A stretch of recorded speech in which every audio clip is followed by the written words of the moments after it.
छोटी 4 लाइन की नज़म है, उसके बाद मेन अपने जो मेरी कविता है मैं उस पर आऊँगा। तो वो ये है कि ये मैंने, आप मुझसे मत रिलेट कीजिएगा, ये मैंने किसी और के लिए लिखा है, किसी ने कहा था उनके लिए लिखने के लिए। तो जब साथ थे तो अलग बात थी, ध्यान दीजिएगा, जब साथ थे तो अलग बात थी, दूर हुए मगर यादें तो साथ थी। जब साथ थे तो अलग बात थी, दूर हुए तो क्या हुआ मगर यादें तो साथ थी। रास्ते अलग थे हमारे, रास्ते अलग थे हमारे, मगर मंजिल तो एक थी। मौसम भी नहीं बदलता हवाओं के रुख के साथ ऐसे, मौसम भी नहीं बदलता हवाओं के रुख के साथ ऐसे, जैसे तुम बदल गए जब एक हसीन हम राहगीर जब एक पल साथ थे। एक और छोटा सा है, उसको देखिएगा। मैंने चांद के साथ कुछ कल्पना करने की कोशिश की। चांद के साथ आजकल बहुत चर्चा है। ये गलतफहमी कैसे पाल ली मैंने, ये गलतफहमी कैसे पाल ली मैंने, जब सितारों से रहा है मेरा वास्ता, तो 4 दिन के लिए उतरे आंगन में उस चांदनी से दोस्ती क्यों कर ली मैंने। ध्यान दीजिएगा कि ये गलतफहमी कैसे पाल ली मैंने, जब सितारों से रहा है वास्ता मेरा, तो 4 दिन के लिए उतरी उस चांदनी से क्यों दोस्ती कर ली मैंने। माना कि उसके आगोश में चांद कोई और है, माना कि उसके आगोश में कोई चांद और है, ये जानते हुए भी उसके साथ उम्मीदें क्यों कर ली मैंने। क्या बात। अब मेरा जो मेन कविता है इस पर आता हूँ। ये कविता ना का कि ये कहिए कि एक सोशल जो है ना मुद्दा होना चाहिए, मतलब ये आजकल आज की रियलिटी है। मैं उस पर अभी मैं रिसेंटली गया हुआ था जून में घूमने, तब मैंने वहाँ के माहौल को देखा, वहाँ की प्रकृति को देखा, तो उसके बाद मैंने ये लिखा था। मैं कुदरत की एक बेहतरीन कलाकारी का हिस्सा हूँ, मैं कुदरत की एक बेहतरीन कलाकारी का हिस्सा हूँ।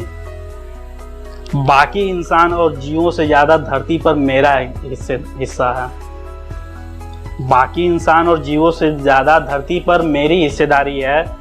अपना सब कुछ भी देकर, अपना सब कुछ भी देकर कुछ न पाने की उम्मीद करती हूँ, अपना सब कुछ भी देकर कुछ न पाने की उम्मीद करती हूँ। हाँ सही सोचा आपने, हाँ सही सोचा आपने, मैं भी एक माँ हूँ लेकिन मैं धरती माँ की बेटी हूँ। हाँ मैं ही प्रकृति हूँ, मैं प्रकृति हूँ। मेरा निर्माण ही जीवों और मनुष्यों के सृजन और विकास के लिए हुआ है। सभी जानते हैं अगर प्रकृति ना रहे तो ना ही कोई जीव रहेगा, ना ही कोई इंसान रहेगा धरती पर। तो मेरा निर्माण ही जीवों और मनुष्यों के सृजन और विकास के लिए हुआ था। मैं खुद में हजारों प्रकार के जंतु और पेड़ पौधों को समाहित किए हुए हूँ, मैं खुद में हजारों प्रकार के जंतुओं और पेड़ों को समाहित किए हुए हूँ, जिनसे कभी मुझे कोई हानि नहीं हुई, जिनसे मुझे कभी कोई हानि नहीं हुई।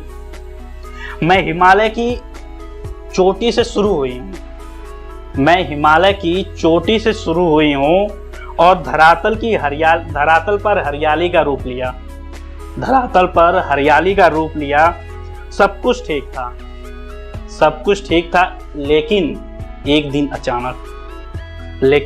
दिन अचानक मेरे वस्तुओं का उपभोग करने वाले मानव प्रजाति की नज़र मुझ पर पड़ी। फिर क्या था, स्वर्ग का दर्जा लिए गांव शहरों में बदलने लगे। फिर क्या था, स्वर्ग का दर्जा लिए गांव शहरों में बदलने लगे। गांव को स्वर्ग कहा जाता है भारत का। तो विकास के नाम पर मेरा चीरहरण, चीरहरण का अर्थ यहाँ पर है पेड़ों की कटाई, ठीक है। विकास के नाम पर मेरा चीरहरण जो शुरू हुआ वो कभी खत्म न होने वाली द्रौपदी की चीर की तरह रहा। विकास के नाम पर जो मेरा चीरहरण शुरू हुआ वो द्रौपदी की कभी न खत्म होने वाली चीर की तरह रहा। क्या कुछ नहीं दिया मैंने, क्या कुछ नहीं दिया मैंने, और बदले में कुछ न पाने की उपेक्षा की। बदले में कुछ ना पाने की अपेक्षा की। प्रकृति हमें सब कुछ देती है, लेकिन प्रकृति हमसे कुछ नहीं मांगती है, जबकि हम उससे सब कुछ लेते हैं। शहर से परेशान हुए अब शांति की तलाश में पहाड़ों पर आने लगे हैं, और फिर मैं पहाड़ों से भी शांति की तलाश में अब वो पहाड़ों पर भी आने लगे हैं, और मैं पहाड़ों पर भी विकास के नाम पर विलुप्त होने लगी हूँ। नुकसान इसमें तुम्हारा है। वन कटाव से तुम खुद के जीवन पर प्रश्न चिन्ह लगा रहे हो। हाँ, मैं प्रकृति हूँ। Thank you.